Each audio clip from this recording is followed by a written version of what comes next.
when we first started this podcast, we were still employed. Yeah. And working for someone else, and we had much more time to do this in our free time, so we were releasing like 3 a week at first. That was a lot. But Yeah. being entrenched in our own businesses, like it's we still want to be consistent with it, but it is tougher for us to release at the quantity that we were releasing before. But One a week is So what do you do? So I'm a career coach and like a resume writer. Oh, so really? a Cool. bulk of my business is like resume writing, helping people with LinkedIn, Okay. but I do like coaching on like Cool, yeah. interview prep, Yeah. kind of end-to-end Good stuff. deal. Okay, yeah. Like I checked out a couple episodes, and I remember you guys talking about LinkedIn and advice and all that. Yeah. Which made me think like I only created a LinkedIn because it was worth 10 extra credit points in a class. Yeah. It still exists. Yeah. Yeah. Tim got me on LinkedIn because I ignored it forever, and it's pretty good shit. Yeah. Like I get, I've got one partnership because of it. Another dude who reached out, he's starting to supplement, doing like nitric oxide stuff. And so you start posting, and people, like, I was invited to a health and wellness group. Yeah. Like, they like make private groups, I guess, which I didn't know. So I'm learning Groups. private groups. You get a lot of value from the groups. Yeah. So I got to start posting comments in there, and so I bet there's jiu-jitsu groups. For sure. Dude, I bet Yes, there's opportunity. Yeah. For sure. Doesn't matter if that's a little crooked. And where do you want me to be looking here, by the way? Oh, dude, you can look everywhere you want. Yeah, it's not a big deal if Yeah. like you're looking at one of us. All right. I mean, Yeah. well, Good, because it'd be weird to just. Yeah, no. That's- Just yeah, we got a lot of production going on here. we're just having a regular conversation. If this does bother you, let me know. That's But yeah, what we'll do is we'll cut like a bunch of like video and audio clips, and then we'll send it to you in a drive, so you can like repost, use however you want. Sweet. Turn it into a blog, like whatever, and then we'll have a long form on YouTube. But then we'll always we'll post it all and stuff too. Cool. So after we finish, like in a week or two, we'll do a 2 or 3 minute intro. Yeah. Send it all to you once we finish it, and then you have final approval. Let us know it's good, and we'll let it rip. Cool. So yeah, anything goes too. You can say whatever you want. All right. Yeah. Cool. We've had some people really take advantage. Yeah. Okay. We had one guy. He was a rapper and Did he spit? Oh no, but he's like, Sauce Stone's fucking party, right? He goes, hold on, I can say anything I want. We can curse, right? He's, man, we had hella bitches, and I was like, oh, all right, mom's not listening to this one. Yeah, your mom skipped this one. Yeah, Ma, check out. You won't like that one. Yeah. Awesome. Yeah, so Drew Champlin, everybody. So we like to get started just seeing how you got here, like where your story starts. It can be as early as middle school, college, wherever you want to start, but where does Drew's story start? All right, so it'd be like it would be definitely disingenuous to just start it with like day one at jiu-jitsu. Right. So I know we'll get into like how I got into jiu-jitsu, so I'll kind of set the stage for that, I guess. Cool. Basically, like I'm not gonna go as far back as like childhood. I'm 30. Yeah. So it's for time reference. Yeah. So it's 2023. I'm 36 years old right now, and I've been doing jiu-jitsu for a little over 10 years at this point. Like I guess probably pushing on 11, and so I would have started in my mid 20s, right? So my early 20s and like late teenage years were just an absolute train wreck disaster, and a lot of people, at the gym would probably already know this, but it's not something that I'm like constantly broadcasting. But pre-jiu-jitsu, like early 20s, like I was actually like terribly addicted to drugs. Oh, wow. So I had like a terrible substance abuse problem, that began like in high school and just progressed. And then, finally in my early 20s, I hit a wall with it, and I sort of got to restart my life. And that is sort of like, it ultimately like leads into me going into jiu-jitsu at, age 25. Yeah. So, how specific, we want to get with it's up to you, man. Jiu-jitsu life, I don't know. Yeah. We go where you go. Yeah, I mean, I could do like a whole podcast on like, those few years. But, it was really bad, like to the point where I had destroyed every relationship in my life with my family. I had I wouldn't even, I had friends, but, like they were just as screwed up as I was. Sure. And a lot of them probably still are. And, fortunately, I made it out. And when I kind of got clean, you know, it was like, okay, like, well, now what the hell do I do with myself? Yeah. And, you know, the first thing I really got into, I guess, would just be fitness in general. My dad is a physical therapist and athletic trainer. And so I always grew up in a house that had like, you know, like a squat rack in the garage and dumbbells and, you know, exercise bands everywhere. And he was always, you know, training these athletes and so on. And I played sports as a kid and all that, but I never really got into, you know, lifting weights and, you know, just, you know, trying to be fit for the sake of being fit. And it just, you know, something that just seemed like a good idea. You know, like, you know, when I was 23 years old, you know, I'd gotten recently clean, got accepted back into college after bombing out terribly the first time, and I had a lot of free time, and my dad gave me a gym membership for Christmas. Nice. And it was a gift Good gift. It was a gift that kept going for years and years and years until he eventually made me transfer it to my credit card, right? Yeah. But it was funny. My dad gave me like this gym membership for Christmas, and at the time I'm like 120 pounds of like skinny fat. Yeah. Right. Yeah. Like just so incredibly out of shape. Like I was smoking like a pack and a half of cigarettes a day at this point. Like I was a complete disaster. And so my dad gets me this gym membership. We go into the gym and he takes me through like one workout, and then it's kind of like, all right, you're on your own. Like, you know, like I'm not going to be here's the membership, but I'm not going to be your personal trainer. Baptized by fire. So like I literally started with like, okay, I guess I know how to do like a bicep curl and start a treadmill. And that's about it, you know. And you know, fast forward to now, I own a gym and I have a degree in exercise science. So you know, I figured it out. But so basically, I got really into weightlifting, and in like probably a year and a half span, I went from like 120 pounds to like 180 pounds. Dude, and teach me. Yeah. So, show me your ways. Just eat everything. And you know, and the other thing that happened during this time was I kind of got into just watching MMA, just watching UFC. You know, like when I had gotten clean, you know, it was like, well, what the hell am I supposed to do on like a Friday or a Saturday night? And so I just started going out to fight night with a group of guys, and you know, like there was probably a year span where I didn't miss like a single event. And you know, just after watching it on TV enough, and you know, lifting weights enough, and you know, starting to inflate my ego a little bit, I was like, man, I'm gonna try this shit. And, you know, I ended up in a martial arts gym. The story behind that's kind of funny. The first time I got into martial arts, I ran into one of my friends, and he had a black eye. And I was like, dude, where'd you get that? And he was like, well, I was sparring, and you know, I got punched in the eye. And, you know, I'm like, can I come? And that's literally what launched it. So you started with like all the things, all the mixed martial arts, and so my first brush with martial arts, actually, and I don't even really count this in my jiu-jitsu experience, it was with this small group of people, and they did like kind of a mix of different martial arts. Like some days the guy would be teaching grappling, other days the guy would be teaching some like traditional kung fu shit, and then other days he might be teaching you know, kickboxing. So it was like it was a mix of everything, and I stuck with that group for about 9 months, and then kind of, you know, for one reason or another just stopped training with them. And then a few months later I would have ended up walking into a jiu-jitsu gym, and really an MMA gym. And so initially, I did do kickboxing, jiu-jitsu. I would take MMA classes. I didn't think I was going to like get into a cage and fight, but I wanted to learn everything. And then eventually I realized like, okay, I could be good at jiu-jitsu, but I'm probably always going to suck at kickboxing. It's just I don't have the DNA of a kickboxer. Because they're long.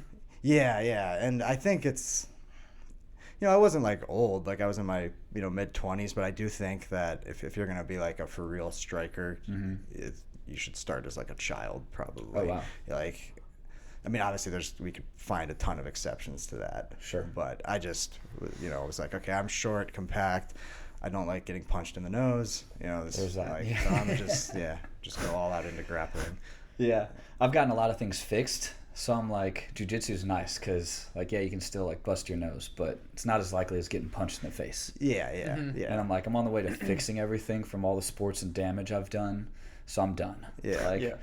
But, yeah, man, I appreciate you sharing that story because, like, Tim and I's whole premise of the show, we want to help people who are stuck, whatever that is. Like, we just hated our jobs.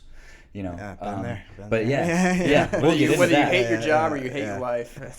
But that's a lot of power behind that story because I hope there's someone listening who is in that deep of a rut. Who's like, fuck, dude, am I done? Is there a way out? Yeah. And it's like there is. It's just.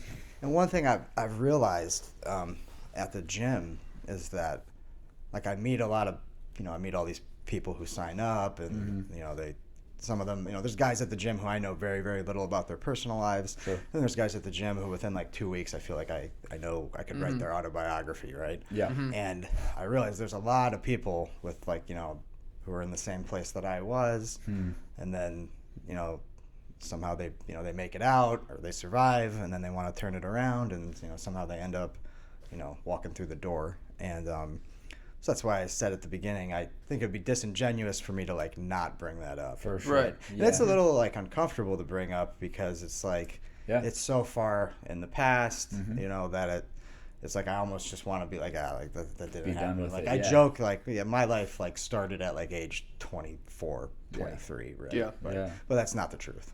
That makes sense. So. Yeah, and you mentioned like when you first started working out, you said you went from 120 to 180. You built muscle. You got stronger. You built relationships. Is there anything else about working out that like really improved the way you feel, or like did you get any other benefits from starting that really kept you in it? Oh well, so I mean, like anybody who's consistently trained, whether it's martial arts or whether it's just working out, whether you've been a runner for a long period of time, like everybody knows that feeling where you're just like the pump, the sweat, like the burn in your chest and in your legs. It's just, obviously I have like a addictive type of personality, and it just fits so perfectly. Like, I mean, it was the only thing I wanted to do. And if I got sick or if I had like if I tweaked my neck and I had to take some time off, like it was like infuriating, and I'm still that way. Like if I don't leave the gym with like my hair covered in sweat, I just like, I didn't get my fix, right? Yeah. Like, I'm just not content. Yeah. And so it just filled like a void more or less. Yeah. My little brother he's in his mid to high 20s, and he just started working out like legit for the first time in his life. And he tells me about how he's at work, and just the thought of like thinking about the fact that he's going to do something later to work out. It's like always something to look forward to every day, and how that improves other areas of your life, even outside of working out. And it's like as soon as the session's done, like you're just thinking about like the next time you're going to be in there, whether it's the next day or if you got like if it's a couple days away, it's just planning for the next one. Yeah. I love that. Did you, when you transitioned to mixed martial arts, did you continue to also weightlift, or did you just make the full transition? I had to definitely change. The two almost like flipped, right? Because when I started, I lifted weights like 5 or 6 days a week, and then I started doing jiu-jitsu and kickboxing. And when I started that, I started with like a 2-3 day a week schedule. And I, like in the first few months, it's a mix of a couple things. Like one, I'd gained all this weight, but I was like really, really stiff, right? And so like I would regularly like tweak my neck or like back here between the scapula, and that was probably from lifting too much and then just sucking at jiu-jitsu and like being the punching bag for worked, exactly. And so I pretty quickly realized like, okay, I need to change the schedule. Like I can't be like powerlifting, coming in here fatigued every day, and then wrestling, especially when you're like the inexperienced guy. Like it's just, you're just adding too much, and but yeah, I've always stuck with lifting. So like now my schedule's like the inverse. Like I do jiu-jitsu every day, and then I lift a couple times a week. Okay, gotcha. So yeah, I've told Tim I've had to change my lifting schedule. Like I've leaned out a little bit, And so some things I'm like, fuck, I got to get those numbers back up. But there's one day I'll do both in the same day, and that's the only time. Because I'll feel it. Like one day I cramped in my hammy real bad, and I felt bad. We were rolling, and I had to stop a guy. I was like, oh, dude, like I can't move my leg. For sure. So I try to lift like 3-4 days, and then jiu-jitsu 3 or 4. I need more Sundays. Sundays are Sundays fun. the best.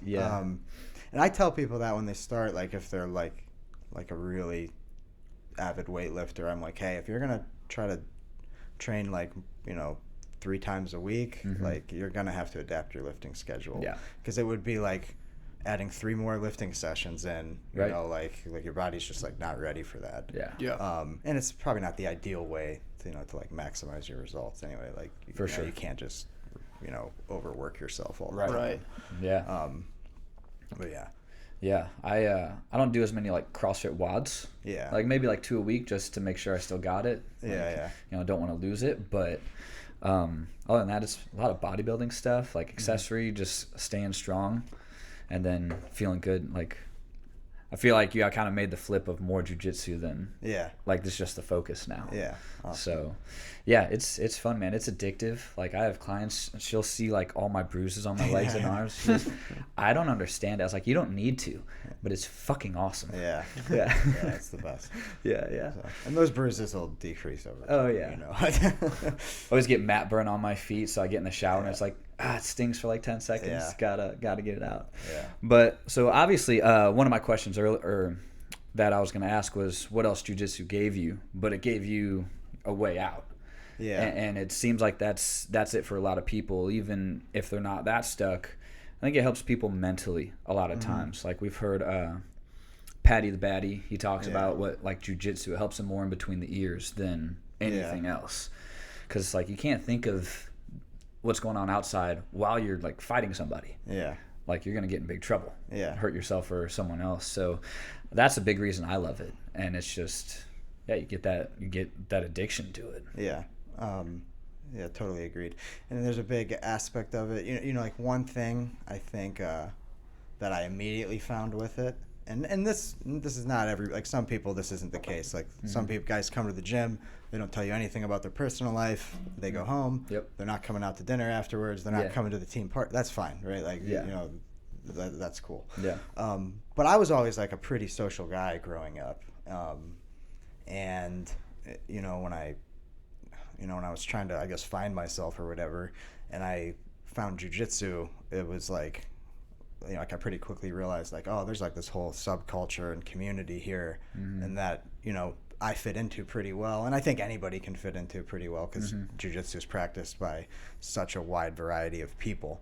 But definitely, like if there's a lot of like if you're in your mid 20s or 30s, like that's the primary age range, right? So like pretty quickly it was like I was like making new friends, and and we were all focused on the same thing together, and we started hanging out outside of the gym, and I didn't come in there looking for that, but I found that really quickly, and to me that's one of the best parts. For sure. That's why our gym, like after every Sunday open mat, like we're walking down to like the Mexican restaurant, and we're hanging out for like an hour or two. Cool. And why I'm trying to gather people up to go to the tournaments out of town and stay together. It's just it's just an added bonus to it. And I think you have a pretty awesome community there. I've been there under a year, but it's like people are super accepting if you keep showing up for it. And like Alex, he always takes extra time to help out. So it's pretty awesome. A lot of good people there. Thank you. But so you had a job before that. And so I kind of want to get into that. What was your 9 to 5, your day job, and then how did you kind of transition out of that? Because that's a big premise of our show, where Tim and I kind of started. Was all right, we need to get out of this corporate world. Where do we begin? And that's kind of where the show started too. So I'm interested in that phase of your life too. So when I got into jiu-jitsu, I was back in college, right? I had just like my first run at college, like when I was like 19 to early 20s, failed miserably. I was a political science major, like, Yeah. you know, and I had no interest in political science anymore. And I realized that when I got back into school, I tried to stick with my old major, and I just like ended up withdrawing from like, you know, 70% of the classes because I was just like, this just isn't me. Sounds rough. And yeah, so I got into you know, I started studying exercise science, and you know, loved that. Like, you know, immediately, like, you know, was very interested in it. My grades for the first time in my life skyrocketed and all that. Nice. And I had planned on like, okay, I want to be like a strength coach or a personal trainer, but then the jiu-jitsu just kept like, you know, year by year, like becoming a bigger part of my life. And I kind of, you know, hit a point pretty early on. Like I was like a blue belt, which is, for reference, it's like the second belt, right? You get that, you know, a year and a half to 2 years in maybe. I was like a blue belt, and like I already knew that I wanted to have my own gym someday. You know, I wasn't going around telling everybody it, you know, quite yet, because it would have sounded like ridiculous. Like, you know, and people tell me that, I want to do this someday. I'm like, you know, but then I remember, hey, that was me, you know? Yeah. So, but you can't open a gym at blue belt, right? You got years and years more development to do. So, I landed a job like right when I got out of college, and basically it was a desk job, working for a manufacturing company in their IT department. And the way I landed it was kind of random. I worked there part-time when I was in college, just doing like a really mindless like button pushing job. And then like upon graduation, they offered me kind of like a solid position, you know, not making like a ton of money, but definitely making enough. Yeah. And it had a schedule with it that was flexible enough that I could still train every day. But I had to sit in a cubicle for, I don't know, like at least 6 years, 7 years. Yeah. You know. Yeah. But it was fun. Even, you know, as much as that kind of sucked, like the main thing was like, this isn't a job that, you know, you have to work 80 hours a week at. Like, it's 40 hours a week, and then with the other 40, I can do whatever the hell I want, and I'm going to focus all that other time and energy on jiu-jitsu. And so that was, you know, the positive of it. Yeah. So how far into that job did you start, like, planning out, like, on paper, your gym? Yeah, so specifics, it would have been pretty far in. Okay. But I started coaching jiu-jitsu part-time, like probably right around the same time I got that job. Okay. Yeah, so like but when I started coaching jiu-jitsu, it was, you know, okay, a couple days a week, and then it was like every year it seemed like I added another class to my schedule. And the last couple years that I was at that job, I was like essentially coaching full-time, like 5 days a week on top of that job. And all this happens during the pandemic as well, right? Okay. So for, you know, pre-pandemic, like through 2019, I had begun to like really talk to people about like opening a gym. At this point, I would have been a brown belt, and I'm like, okay, like the black belt's coming. I want to get this gym thing figured out, you know. And I talked to guys who were interested in helping me finance that, and, you know, helping me figure it out. And then the pandemic hit, and so all that kind of got, you know, put to the side for a bit. Yeah. But ultimately, you know, like I don't really remember the timeline, but I know the first few months of the pandemic, you're like, shit, like, is jiu-jitsu even going to exist anymore? And then like, you know, 6 months in, it was kind of like, oh, okay, like this isn't going anywhere. Like we can still, you know, we can still do this. And so, you know, by that point, I would have been saving money specifically for this. You know, I didn't know quite, you know, how much money I needed, but you know, I was working my day job, and then I'm coaching every day, you know, and just saving. And I think what really pushed it was at the very end of 2020, my girlfriend and I moved to the north side of Indianapolis, about a half a mile from where the gym is now. Right. And when we moved and bought that house, it was kind of like, all right, so this is our house. We're not going anywhere. Like like we love this neighborhood. You know, so now I'm finally geographically in a place where I can open a gym, right? Because before that, we lived on like the southwest side, and I knew I wasn't going to open a gym down there, and that we wouldn't be there, you know, permanently long term. So the big thing was like, okay, first we got to relocate. Once we relocate, now I can get serious about the gym. And it kind of played out like that. Cool. Actually, I signed the lease on the gym like literally 1 year to the day after we moved into the house. Oh, wow. It just kind of worked out like that. Yeah. And the longer time went on, like the more some people kind of helped nudge me to do this. Because it was something that I'd been talking about for years to anybody who was in my close circle, and things just sort of lined up. Yeah. Yeah. So when you moved to your new house, had you already scouted that location? No. No? It's a great story. We had moved to the house, and I mean, I knew that shopping plaza was there, and I'd probably thought of it. Okay. But at the time, everything was occupied. Yeah. And then one night in like June, we were at La Hacienda, right, the Mexican restaurant that's in the plaza, and they have like outdoor seating that looks right towards where the gym is. And I'm just sitting on the deck, and I look across the parking lot, and I just see like the for lease sign on the place. Okay. And at this point, I'm like, I'm like 2 margaritas deep, and I like literally say to my girlfriend, Is it the margaritas? Yeah. Let's have one more, Justin. I say to my girlfriend, I'm like, wouldn't it be crazy if I had a gym like right there? And then we pulled up, and I walked up, and I peeked through. The windows are really tinted, so it's hard to see inside, but I peeked through, and I was like, man, that like actually might be a feasible location. Yeah. And I texted Sasha, one of the guys at the gym, who Al, the Eagle. Yeah. So I texted him, right, because he does some commercial real estate on the side. Okay. And so I texted him and told him about the place, and he just messaged the landlord or the real estate agent, whoever, and we walked through it. And even when we first walked in, I was just thinking, like there's no way like the first place we look at is going to be the one. Right. There's going to be, it's either going to be too expensive or too big or too small. Something's going to be fucked up. And but now it ended up being that was the one.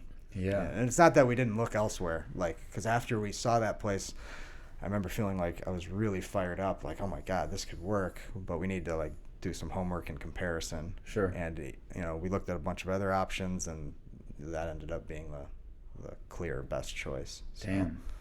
Yeah. That's awesome. Does that Mexican restaurant know like how big of a role they play in that gym?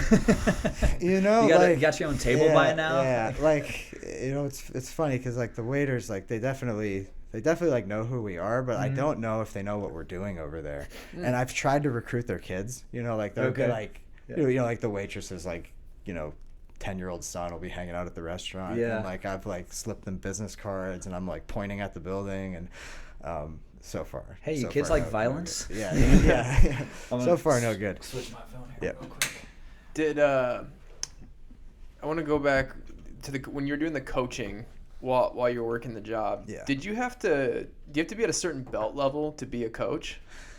Or do you have to? No. Do you have to be certified in some type of way to coach? Or no. How do you become a coach if you're in jiu-jitsu and want to teach people? Yeah, so, okay, as time goes on, it seems like the more, like at this point to open a gym and not be a black belt wouldn't be impossible, but it'd be a harder thing to do, right? Because like all these gyms now are owned by black belts. But when I started jiu-jitsu, like my first coaches were purple belts, right? And then I ended up going and finding a black belt to train under. But so in jiu-jitsu, it's not unheard of for like purple belts and brown belts to be coaches. I started coaching, I think like the month before I got my purple belt. Okay. So, I was coaching, but I didn't like own the gym. Understood. Right? And I was coaching a really small group of people for a long time. Okay. It wasn't until I'm talking the classes I was working with might be 4 people to 8 people. I remember if we had 10, it was like, holy shit, we got 10 people. Yeah. Right. It's a harder program to sell. Like if you're shopping for like, all right, what gym am I going to go to? Like, you're going to go with the black belt or the purple belt. Even if the purple belt was like really, really good and a better teacher than the black belt, if you're just glancing at that on Google, like you're probably not gonna, you're not gonna see the difference in that. You're gonna be like, well, duh, I'm gonna go with the black belt. Sure. So, yeah, there's no like official like certification. Okay. It was more, it's actually the first time I got asked if I wanted to coach jiu-jitsu. I was maybe a year into my blue belt, and I got offered to coach like, a couple nights a week, and I turned it down because I was like, I don't think I know enough jiu-jitsu. Like I was like, I know I want to coach jiu-jitsu, I just don't think I'm ready to do it yet. Gotcha. And so I actually turned it down, and then it was about a year later that I ended up accepting that same. It was funny. I turned it down. Some other guy took it, and then that guy did it for about a year, and then it was too much for him, so he walked away. And then they asked me again, and I went and I talked to my coach, and he was more or less like, look, you still have a lot to learn, but to these day one people, like, you might as well be a black belt to them, right? He's like, so as long as you keep learning, the coaching at this point will probably be good for you. And it was like, I think when I started coaching, it accelerated my improvement a lot. That makes sense. Because like, even though like the concepts you were teaching you already knew, I'm sure there's different knowledge banks that you opened up within yourself by just teaching other people how to do it too. I mean, it's still, that's like I don't know where my jiu-jitsu would be at if I didn't coach. And I still have these moments that it's like, while I'm trying to explain something to a white belt where like they're not getting it, and I'm like, God, why are they not getting it? And then finally I realize, like, dumbass. Finally I realize, or somebody else will point out to me, like, well, when you do this, you're doing this thing, but you're not telling them to do it, like, because I don't even realize I'm doing it. I'm just like programmed to move a certain way, just through practice. So it's amazing, like, how many details of things I pick up while I'm coaching. Okay. And were you coaching all levels when you first started? I mean, but they were all lower level than me. I mean, like, there would have been like white belts and blue belts. Okay, cool. But it was adults. A lot of people, I think, the first coaching opportunities they get are going to be with kids, because jiu-jitsu coaches are always desperate for help with kids classes, and I fall into that. I'm desperate for help with kids classes. Why is that? Well, they need a lot of supervision, right? So in adult class, I can say, here's the move, go drill it, and then you guys will start drilling the move, and I'll just walk around and watch. For the kids classes, like for little kids, if I say, here's the move, go drill it, they'll just start like fighting and wrestling and running. You have to like okay, you did your rep. Okay, now you have to do yours. They won't just like drill back and forth. Older kids, like 10-year-olds, 11-year-olds, they will drill back and forth, but they'd still need more supervision, because they're going to make more mistakes, because they're not listening to you. It's such a weird experience when you're like showing the move to the class, and then you look at them and like, only a third of this class is even listening to me right now. But here I am talking. Like, none of these people are paying any attention, right? So for that reason, you always want help with the kids' classes. For me, I started coaching adults just because that was the opportunity that fell in my lap, and I ended up starting to teach kids maybe like a year and a half after I started teaching adults. I actually went to my coach and asked if he wanted help with his kids' classes, but by this point I already know I want to open my own gym, and I don't know how to teach kids. So I'm like, okay, I need to learn to teach kids. The only way I'm going to learn that is to do it. And he was happy to have the help, right? Working with kids is different. I've done rehab with like 6, 7, 8-year-old kids. Oh, wow. And it's just like doing something with like breath work, and their parents are there watching too, like little gymnasts and things like that. And it's just, you probably find the same, I can't speak to them or cue them the same as I will an adult. And they don't know their body, like their body awareness is, they just don't know. But they can do anything I ask them to do. They just don't, can't put it together. So it's like extra work, but it makes me think, how else can I say this? Because I think the magic is in cueing, from weightlifting to whatever sports coaching. If you can cue someone to make them, that makes sense. And that made me better at that job. Like, okay, I can rehab people different. This is a whole lot simpler than what I have been explaining even to adults. Like Tim and I have read, what was that? Oh, carry on. Okay. We on a conference call?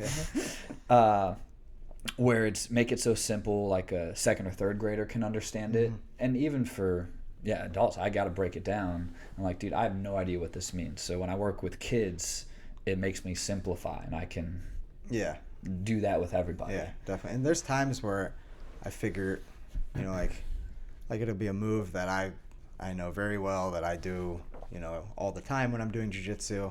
I decide, I teach it to adults, and then I go and I'll teach it to kids. And there's times I realize, like, oh man, like the kids picked this up really well because I changed the cues and I just approached it a little, like, tried to just simplify things. Yeah. And then I'm actually like, okay, I'm going to take the way I just taught it to these kids, and that's the way I'm going to teach it to the adults the next time. Yeah. And a lot of the times it ends up, I have better results. Yeah, for sure. Like, jiu-jitsu would be a lot easier if everybody had taken, like, college-level anatomy. But, very few people in that room have. So it's like, you got to be creative with the cues. Yeah. For the people who aren't familiar with jiu-jitsu, how does the belt progression work? So for adults, it's white, blue, purple, brown, black. Okay. And the time at each belt, like, it just varies wildly. Like, I think if you Googled, like, how long does it take to get a jiu-jitsu black belt, like, you probably get answers like 10 years, 12 years. Yeah. But it just varies wildly depending on the individual. Right. And so how does one progress from one level to the next? So, I mean, there's no, like, this actually isn't true for all gyms, but in general, it's not a martial art where people are, like, testing for belts, right? Okay. So it tends to be a mix of just time, right? Like, how long have you been training? And then how often do you train? And then how well do you train? And then, like, what kind of a person in the gym are you? Obviously, like, are you a good teammate? Are you helping to teach people? I mean, Colin can attest to it. Probably probably more than half the things Colin learns in the gym, he probably picks up from somebody other than me, right? For sure. I might be teaching 100%. The lesson, but when it comes to training, and sparring, you're constantly learning from other people. I love that. Right? It's awesome. So, and then there's other things like competition results, right? Like, but that only applies to the people who compete. Okay. So there's a bunch of factors. Like, for me, like, time is an important one. Like, you have to hold each belt, I think, for at least a certain minimum of time, right? But if you train once a week, versus a guy who trains 3 times a week, it's like, well, the guy who trains 3 times a week is probably going to, and probably rightfully should, be progressing faster to that next one, right? Like me, I never want to give somebody a belt if I don't think that they couldn't walk into any gym in the country or the world and go and spar with a guy of that same belt, that same age, same relative physicality, and, like, not be able to hold it down, right? Like, good rule of thumb. Yeah, I mean, and you don't want that either, right? The last thing you want is, like, the like, imposter syndrome of, like, oh, like, I have this belt, but, like, should I be this belt? Yeah, but, like, I get ran over, right? And not that people have that anyway, right? Like, people are gonna feel that regardless, right? But that should just be in your head, right? You don't want that to be real. So the kids have a different belt system. So that's one thing that kind of separates jiu-jitsu from, like, karate or taekwondo, where you have, like, junior black belt 9-year-olds, and so in jiu-jitsu the adult belt system starts at, like, age 16, and then the kids have their own set of colors, and there is no youth black belt. Okay. And the kids actually have more belts because it is a good, like, incentive, that way you can be regularly promoting them. You don't, like, with the adult belts, it might take a couple years to get, more. Like, I know guys who've been blue belts for, like, 6 years, right? Yeah. You're not going to do that to a kid, right? So it's a little different. Yeah. But then the kids' belts are getting, as the game evolves and kids keep developing more skill, like, that's getting tricky because, you're in this position where it's like, okay, I like this kid, they give a good effort, I want to promote them, but I also know, like, the level that kids are at these belts, and I'm like, if you give that kid the belt and then they get just demolished, by somebody of a lesser rank even, it's like that's just not doing them any favors. Right. You know? Yeah. So it's tricky. Yeah, makes sense. Yeah, you take your medicine sometimes too. Yeah, for sure. Like I remember one time I was rolling with some guys and was like, don't let him take that. Like just messing around. I was like, I have to take this. Yeah. Like yeah. we're back in here. I got to take this. Yeah. But so you said you're needing help with coaching kids. What kind of scaling plans do you have? Like future of the business, what's your goals and metrics before you expand?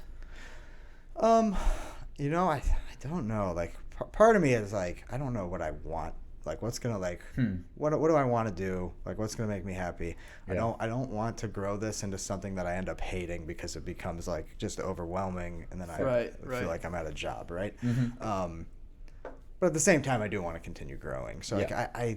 I don't know, right? I don't know if it's like a bigger location or a second location, or if it's just like, hey, let's just max this one out and enjoy it. Yeah. Right? Mm-hmm. Like that's what I'm trying to figure out now, because we haven't maxed this one out yet. So Yeah. I'm not really at that point. Okay. I mean, currently, with kids, it's every few kids you add, you just need to get another assistant coach just for supervision, right? Gotcha. For adults, like it's a thing where once the room starts to get too crowded, okay, maybe we need to find some extra times to add class sessions. Okay. And I still have some room to do that with the schedule, right? But eventually, if you keep growing, eventually you run out of options there as well. Yeah. But we're not at that point yet. Gotcha. So like first it'll be optimize the current location, the current schedule, and then it'll be, okay, do I want a bigger location? Do I want a second location? The thing about a second location is you can't be at two places at once. Right. So I'm kind of like, I don't really like the idea of that. Maybe someday, right? But at this point in my life, that's not what I want to do. Right? Yeah. Mm-hmm. I mean, I do this because it's like, I just want to do jiu-jitsu all the time. Yeah. I'm at the gym 7 days a week, and I pretty much train every day, because if I wasn't there, I would just be thinking about being there, But, in 10 years, maybe my focus shifts, and I'm like, okay, I can't, train 7 days a week, so maybe I'll have more time to focus on, just growing the business and expansion. Mm-hmm. Sure. I don't know. Yeah. We'll kind of, we're wading through that now. Cool. Yeah. Yeah, you don't want to start hating it. Yeah. Because like you love it so much, Yeah. you're there all the time. Right. You live there, so Yeah, definitely. What was the biggest surprise going from a coach to a business owner? Is there anything that surprised you, whether it was positive or negative? I'm trying to think. I mean, it's like obviously there's a ton of positives to it, because before, like I was doing almost as much jiu-jitsu when I had my full-time job as I'm doing now. Obviously not quite as much, but it wasn't like too far off. So the advantage now is like I'm not sitting in that cubicle hunched over. Like I'm not forced to wake up at the set time for work every day. Right. So like I have more free time now to just sort of do what I want to do, and like I can be on like a better sleep schedule, right? And it's easier to fit in like the weight training sessions. Like I definitely eat better. Now that I'm not, before it was like, I'm waking up early going to teach jiu-jitsu, and then I'm going to an office. Like I'm not gonna like pack myself a healthy lunch. Gotcha. I'm just gonna hit a drive-through, because screw it, it's easy, right? So like there's advantages to like my new lifestyle where like like I can take a little better care of myself. I mean, but I don't know that really fits the question. No, that makes sense. It's one of those things where like when you work for someone else, like obviously like you make the decision to go to work, but like a lot of your decisions seem to be like already made for you because you have a set schedule. But when you go into business for yourself, like you're responsible for every hour of your day now. And that's a huge shift. Like and you have to be the one that sets the tone for the day. Like you create your day every day. So that was the biggest thing for me. And this is like the battle with like, how do I want to scale and grow this? Because it's like, well, like the more you do, like this more responsibility. Yeah, that's and true. I'm like kind of like, do I want to work hard? Right? Yeah. Right. Oh, you got it pretty have the smart same- right now. Yeah, I have the same thoughts, man. Like, Yeah. I mean, do I expand or not, or like, Yeah. do I like the way things are now? Like, does this? I mean, you always got to ask yourself whether Yeah. you're working for someone else or you're working for yourself. Like, what do you want your ideal day to look like? Yeah. Like, that's what I think. Starting with that Yeah, question is the for most sure. important Yeah. thing. Yeah, but don't get me wrong. Like my ideal, like my days, like I'm not in the cubicle, but my days are. I mean, and you guys would know if you're in business for yourself. Yeah. It's, it is never not on my mind, right? Except maybe when I'm like actually actively training jiu-jitsu. That's Sure, when I yeah. don't have to worry about like, do I got to follow up with these leads and Yeah. I got to make this change to, somebody's membership, or I got to Right. figure out what I'm going to post on social media, and then cleaning. Like, Jesus, do I spend, I spend a lot of time cleaning that place. Yeah, so and the yeah, bigger it it's gets, pristine. the friggin' dirtier it gets, right? So now it's Yeah. like, on an average Tuesday, so many people are going to trample through there tonight between like the two kids' classes, all their parents, the adult class. Yeah. Like tonight I'll be at the gym late, like mopping concrete in the bathroom and all that.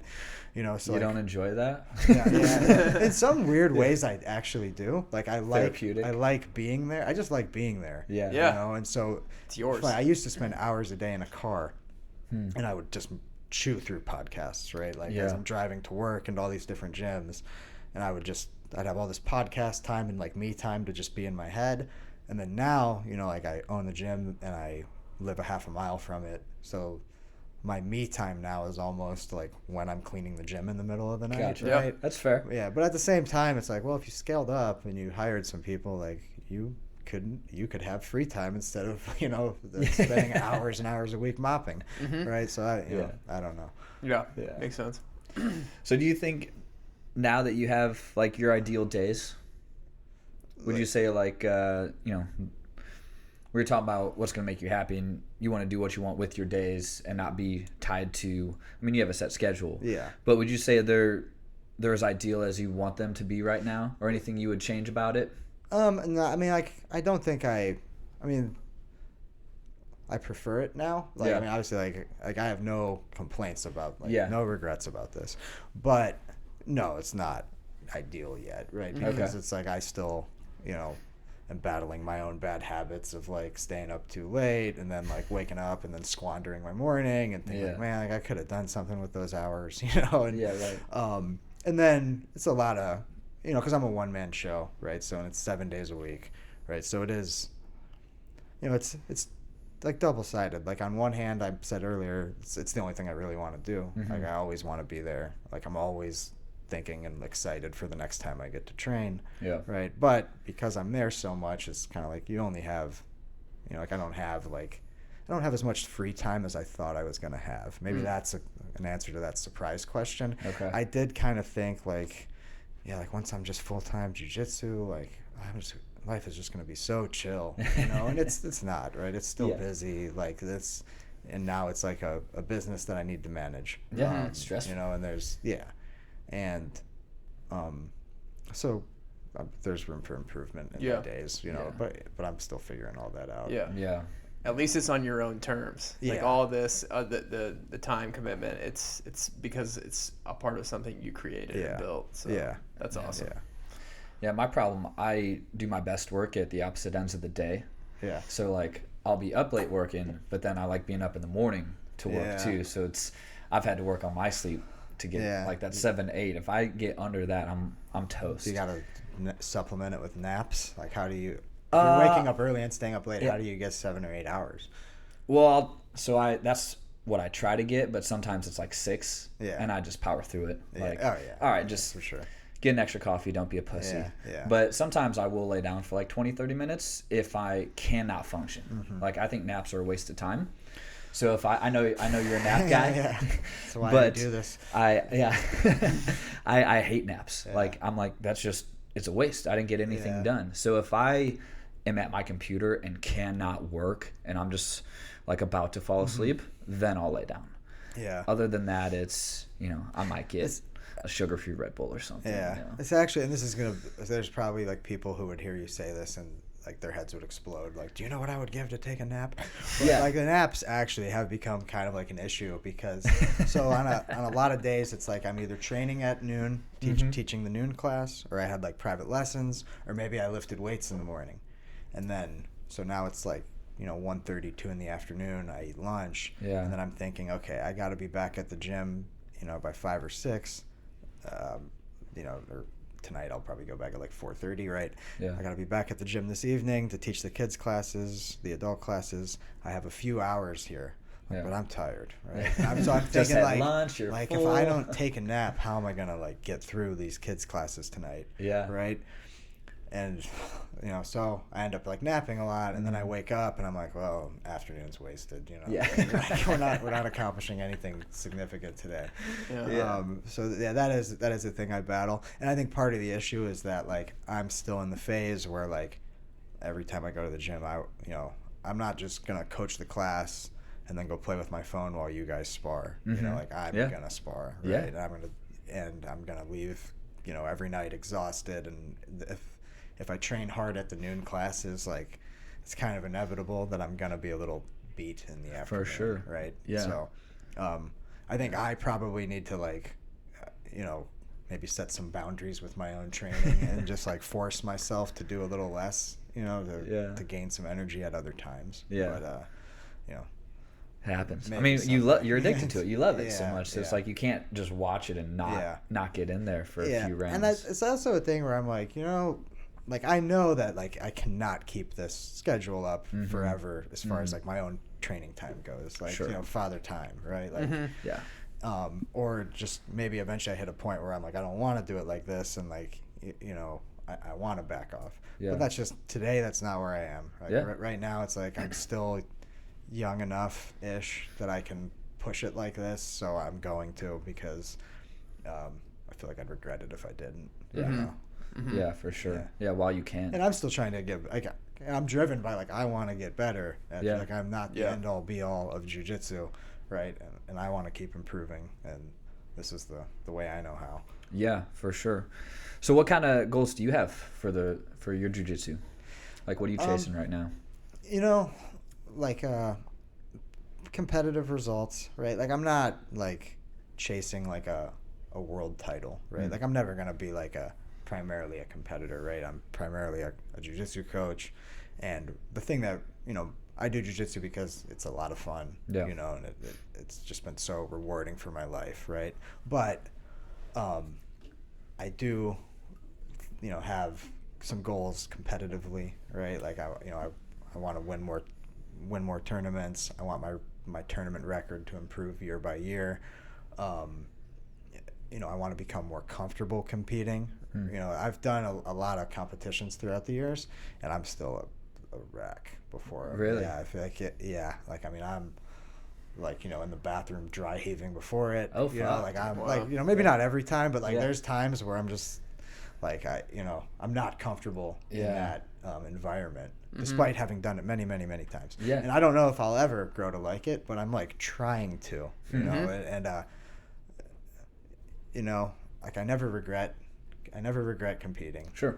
It's funny. Afterwards, I'm always just like, this is awesome. Like, Yeah. I need to sign up for the next one. Yeah. And then after I sign up, I'm like, oh, fuck, what have I done? Like, so like, that's for me personally, that's a big goal right now. Is just like, while I'm still young enough to compete like all the time, like I want to take advantage of that and just get the most out of it that I can.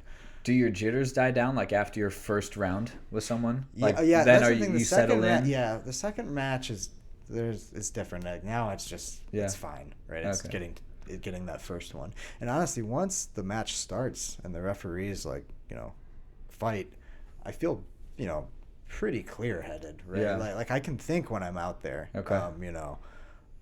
But it's the lead up to it that I'm just it's interesting. Like I hate doing it. Like I hate the build up to it. But like I know that I'm okay once I get out there. So like I get excited when they post the brackets and I compete at like 9 o'clock in the morning, because I'm like, oh, thank God, I can just wake up and jump on the mat. Yeah. And if I see that I'm going at like 4 in the afternoon, I'm like, I'm gonna just be riddled with anxiety all day, right? You know? Damn, so it's yeah. like That's a good point. Yeah. yeah. Yeah, I don't know. I've not competed jiu-jitsu yet. I'm going to do Fuji this year. Yeah, so I'm sure I'll be pretty nervous. Yeah. But whenever I would do like CrossFit competitions, like I don't know. I welcome it. I'm like, let's go to fucking war. Yeah. Like, let me try to make someone lose. I don't know. I'm super competitive, and that's why I need stuff like this to. Tim and I have talked. Like, he's ranking up in pickleball. He's a pickleball champion, actually. Really? Yeah. You won gold medal. Dude, I'll tell you. You were I'll tell you what champion. though. It counts. Yeah. I had those similar feelings though. Even though like I have put in countless hours of preparation, I've done what I've needed to get to this point. Yeah. There's always nervousness. I think nervousness, like, I mean, it's good. It's a sign that you care about it a lot. You want the outcome to be good. Yeah. And I think there's things that you can do to overcome it, but I think there's a small part of nervousness that helps you kick up a gear and lock in a little bit like more. Yeah. So yeah, but it feels good to like feel nervous again too. Like doing tournaments. Like when I was younger and I played basketball, golf, whatever, I would always get nervous for those tournaments. And now that I'm doing competitions again after all this time, I feel like a kid again when I get nervous. Yeah, I don't know. It's cool. Yeah. But Yeah, I guess it's like comfortability thing too. Like, I'm comfortable with weights, so I just know I'll go through more pain than someone else. Yeah. But like, I'm definitely gonna be nervous. Yeah. Because I want to do well, want to rep the gym. You Yeah. know, like With jiu-jitsu, it's a thing where like you're just like, man, I don't want to get embarrassed and get my ass kicked. Yeah. right? it's head Like, to head. exactly. Head to head Yeah, competition. like and like I don't want to have to like tap out in front of everybody, right? Like Right, that's I yeah. think whether people want to admit it or not, like I'm pretty sure everybody's thinking that. You Yeah, know? yeah. Like I don't want to go out there and have a shit performance and then people see it and be like, well, that guy owns a gym, right? Like people pay that guy, you know, Right, like yeah. that's what I don't want, right? But I think everybody probably feels that to some level. Yeah. And from my experience has been like losses are, you just got to get over them, and winning is awesome, right? Yeah. Like that's the thing. Like as much as I hate the build up and the nerves, like I know, like man, if I win, like I'm gonna be like that's gonna make my fucking day, right? Yeah. And so it's kind of like you know, like ultimately I think I'm doing it because I know it makes you better at jiu-jitsu, right? That's Like right. there's no feedback like the feedback you're gonna get in competition. If you make a mistake in there, you know, you're gonna address it. Right. Whereas if you make a mistake in the gym, you might not even freaking notice it. Yeah. Right? Yeah. So, but the just the feeling of winning and just the accomplishment, you know, that's a big driving force. Yeah. Definitely. I'm gonna switch gears a little bit. What would you? Because we like to ask people that have transitioned from full time to working for themselves. Any advice that you would give to someone, or biggest point if someone I have this business idea, but I work this full time, I don't know how to go from A to B, even a starting point. Yeah. Like where did you kind of start that transition of you knew you wanted a gym, you had this 9 to 5, you were kind of saving to invest into it. Where would you tell someone to begin if they're serious about doing that?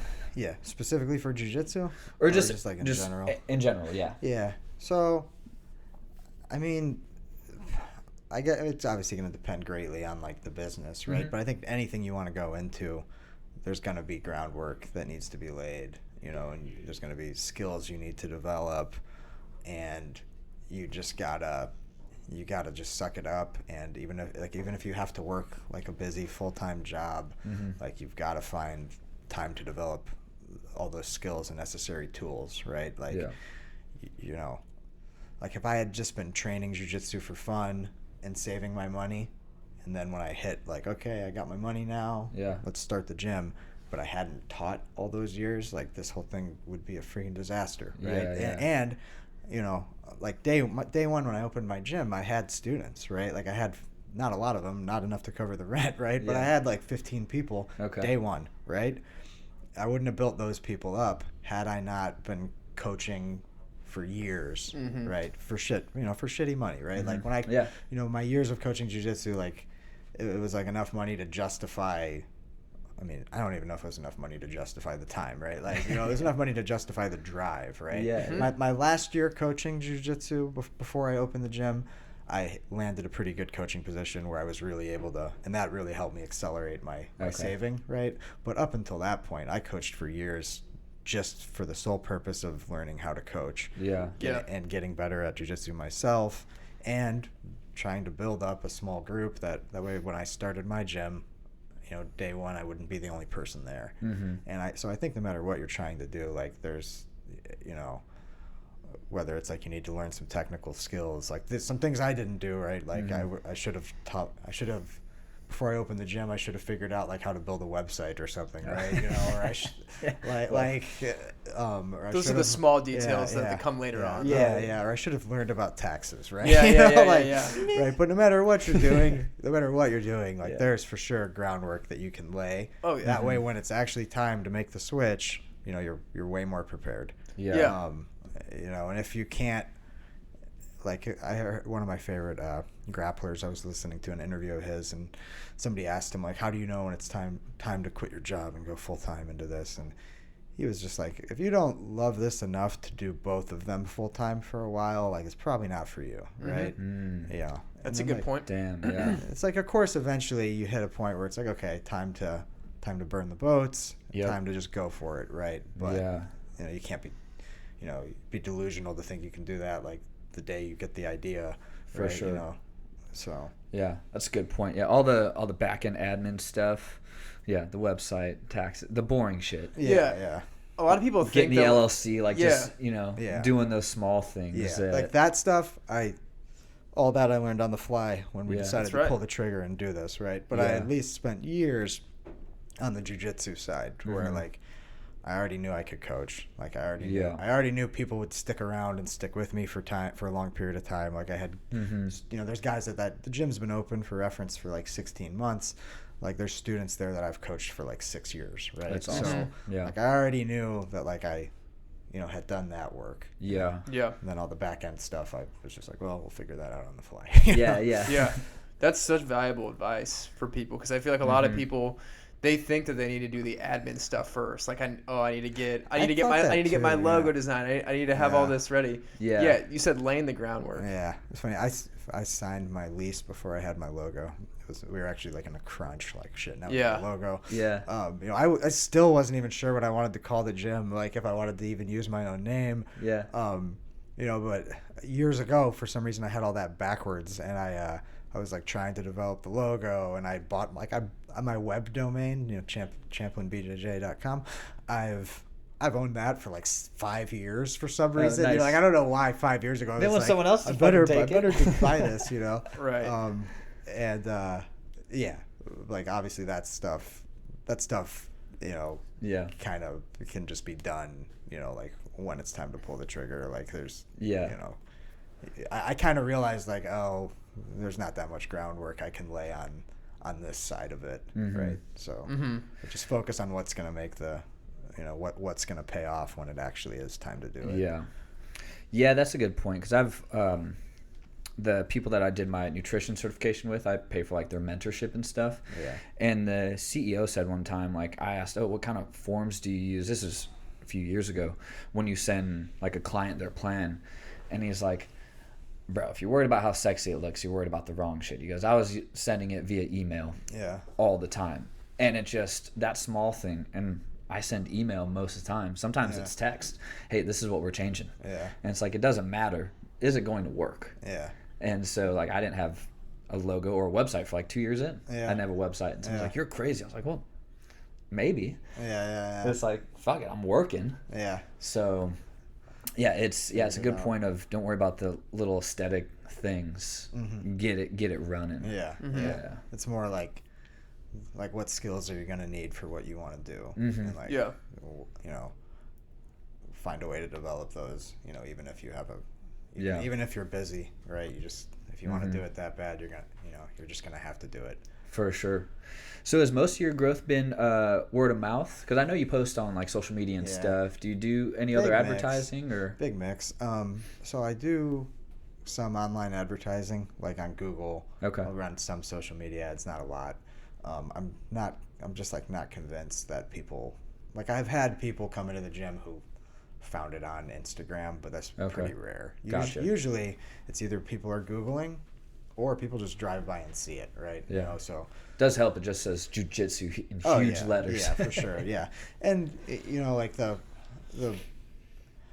business model that I chose to go with was like, okay, we're going to get a pretty premium location, right? Mm-hmm. We're busy intersection. Yeah. Thousands and thousands of cars driving by every day. You know, expensive signage, you know, pylon sign, you know, and it was like, okay, like that's going to do a lot of like the work as far as just making just awareness, right? Like people every day have to drive by that thing and say, oh, there's a jiu-jitsu gym there, right? And so a lot of the people that come in, I always ask, like, how'd you hear about the gym? And a lot of them are like, I just drove by and saw the sign, you know, and then I got on Google, or people just see the sign, pull up and walk in. Yeah. But then there's, you know, a big component of it that is like referrals, right? Like you were a referral. Yeah. And I don't know what percentage of that would be, but that's definitely a good chunk. And referrals are great because you already know, like, oh, this is so-and-so's buddy. Well, I like so-and-so, so this will be like probably an easy transition to, you know, for sure, meeting this person. Yeah. And it's like, okay. So I always have to wonder, like, you know, like when somebody calls me, you know, inquiring about the gym, like, do they even know what this is, right? Like, because they'd be shocked how many people have a totally different impression, like that. I don't know what they think we're doing, but they're way off. At least with a referral, I know, like, okay, like, you know, you came in as a referral from Rob. I'm like, I'm sure Rob's told Colin all about this, or Colin's done his own research. Like, I don't have to explain to him, like, what, like, literally what Brazilian. Have had people call me, like, I'm interested in martial arts. What is Brazilian Jiu-Jitsu? And I'm like, come on, man. Like, this, you know? Google is like 6 letters away, man. Like, get on Google, go listen to, you know, a couple Rogan, couple Jocko episodes, and then call me back. Right? Yeah, it's all Jocko talks about. Right. I like those guys. They do a lot of the sales pitch for me, right? You know, like I just got to get people in there to try it out. I would like to see some of the faces of the people that didn't know, or just thought it was something complete opposite. And they see, like, people rolling around on the ground. Yeah, so if someone's listening and doesn't know, it's ground warfare is how I tell people. Yeah, pajama fighting. It's pillows are in the back. Everyone grab your own. Some people, I think, get the impression that it is more of like a karate style thing, right? This is rare. Like, it's very rare that somebody walks in there and takes a trial class that has no clue. Yeah. But I have seen it happen a couple times. Yeah. And I think they thought it was like a karate type of thing, or maybe we were doing like MMA. I don't know. And you can kind of see, like, you can just see it in their eyes where you're like, this is not going to be this person's thing, you know? Yeah. And I'm not going to try to convince people otherwise. Yeah. You know, that's... You're going to love it or not. Yeah, exactly. It's something like anybody can do it, but not everybody is going to do it. So now I've heard people, like Rogan has said, he thinks jiu-jitsu is a best place for someone to start if they want to get into combative sports. Yeah. I know you've that's your world, but do you agree with that? Do you think it matters? Or just, do you want to strike? Do you want to do that? How do you weigh do you think that's the best place for someone to start if they want to get into combat sports? I mean, I think it is, just because it's the only one where, like, right away they can throw you into sparring.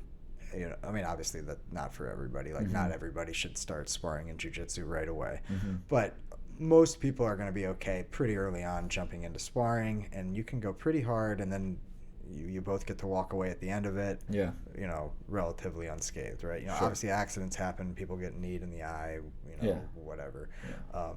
But that's just the same's not true for other combat sports, right? Like, if in boxing, you can't safely spar every day. Like, you can't just get punched in the head every day for, you know, like, I mean, it's just like, we know too much about brain damage now, right? Like, you know, like, for me, if you, unless you want to become like a competitive fighter, right? Like I almost think it's like insane to like be like, to go all in on striking. You know, like, not that people shouldn't know how to like throw punches and defend them, right? But, you know, a lot of the work in like those kinds of martial arts is going to be like pads and bags and mitts, and, you know, maybe some lighter sparring, because that's the way it has to be. Like they Sure. can't just tee off on each other. It'd just be too dangerous. Yeah.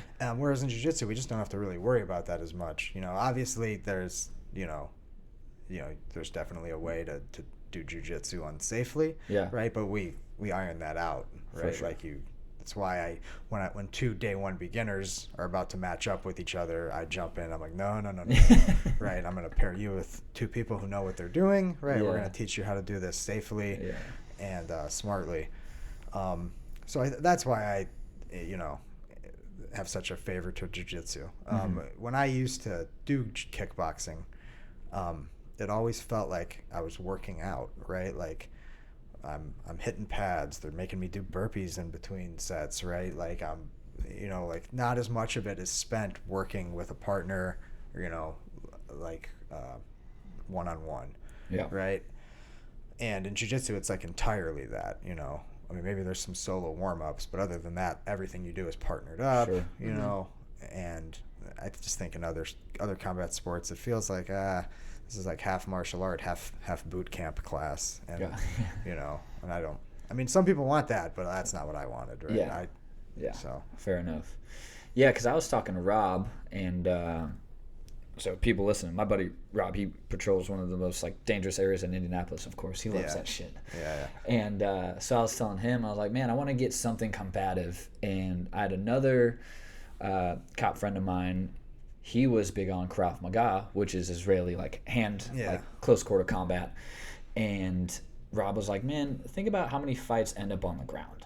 He's like, then what? I was like, I never thought about it that way, because you see all these street fights, dudes just trying to box each other and just swing and miss. And he's like, if someone grabs you and you get to the floor, if you know something and they don't, you can get up and get away.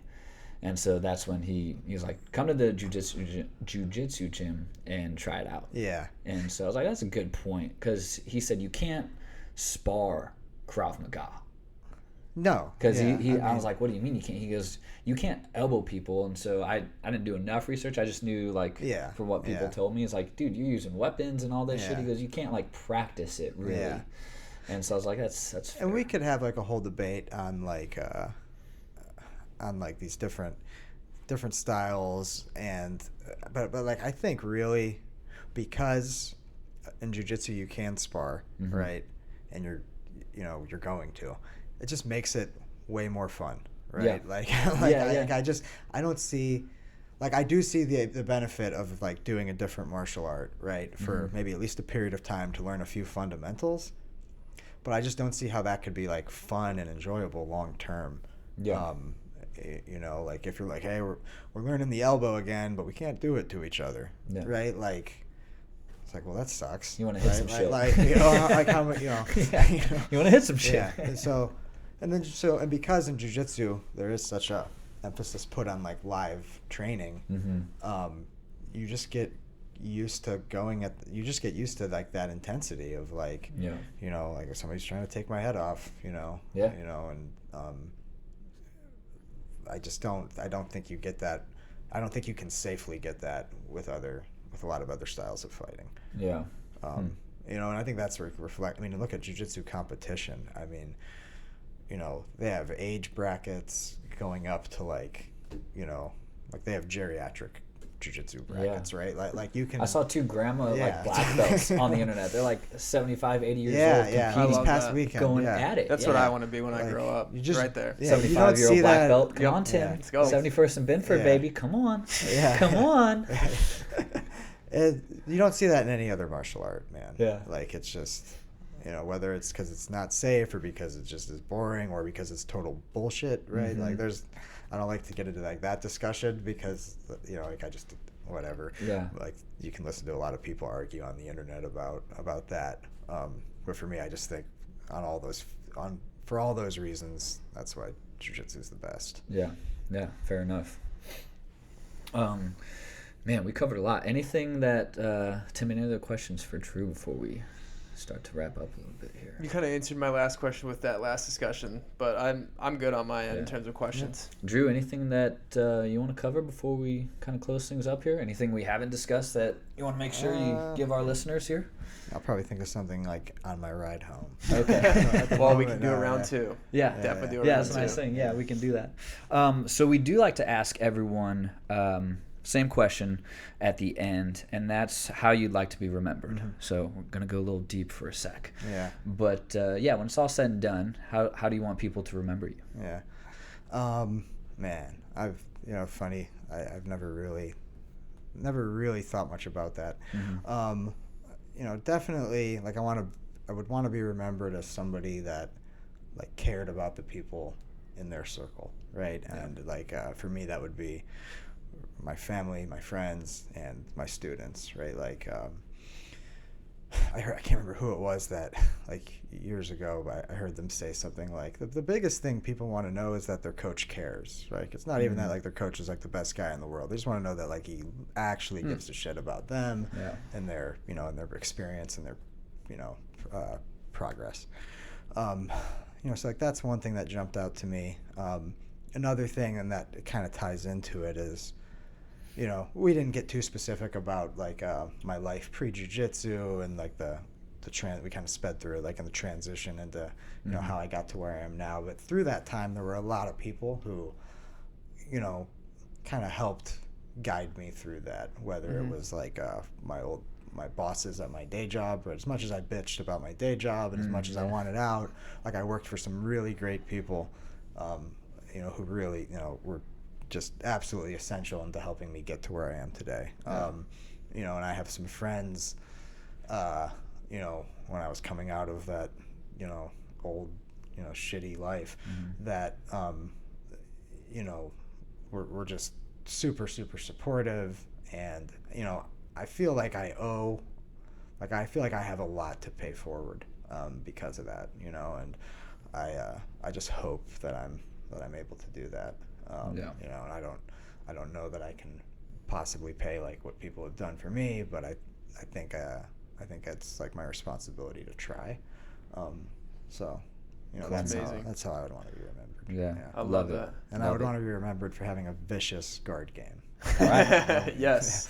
Watch I love out, that. Yeah, that's so cool. I'm sure it's tough to put a number on the amount of individuals that you've impacted in some way, whether it's teaching or just having conversations. So even up to this point, the amount of people you've touched, that's something to be proud of. And that's one thing. That's a great thing about what I get to do now too, is that it's like, well, I'm gonna have, like, the chance to meet so many people, and like, and to help them, change their lives through jiu-jitsu, or not everybody's coming in there looking for some dramatic life change, right? But so maybe they're just improving their lives, right? Yeah. And so I'm gonna definitely have my chance to pay it forward. So I just want to do that. I'm sure there's plenty of people that hour or 2 hours, however they're there that day, that might be their most peaceful time of that day, or like the only good part of that day. Mm-hmm. It's one of the awesome things. It's like, it's a job where my customers are, like, happy to see me, right? And like, I'm happy to see them, right? And that's not the case for every job with, it's true. That's true. Yeah. So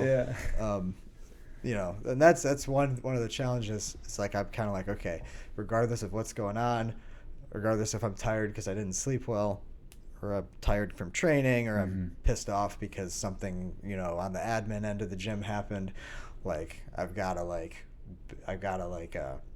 be high energy, and I've got to kind of be, like, a good version of myself, because it's not fair to my students, for me to just be, like, in a shitty mood and bringing the class down. They rely on you to show up. Whereas like my old job, I could walk in there in any mood I wanted, and people just kind of had to deal with it, right?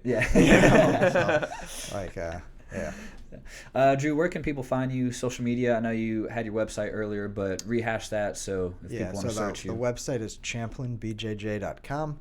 And then on Instagram, we got Champlin Jiu-Jitsu, all one word. That would be the gym's page. And then Champlin BJJ, all one word. That would be my personal page, which currently is set to public.